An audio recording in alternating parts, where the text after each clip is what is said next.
Flood warning in effect until 4 a.m. Friday.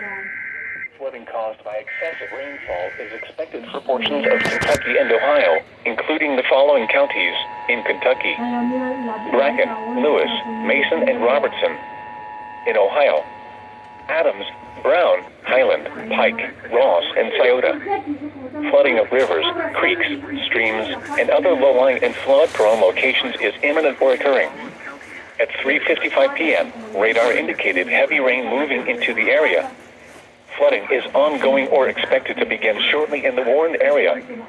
Up to 1 inch of rain has fallen. Additional rainfall amounts of 1 to 2 inches are possible into this evening. Turn around. Don't drown when encountering flooded roads. Most flood deaths occur in vehicles.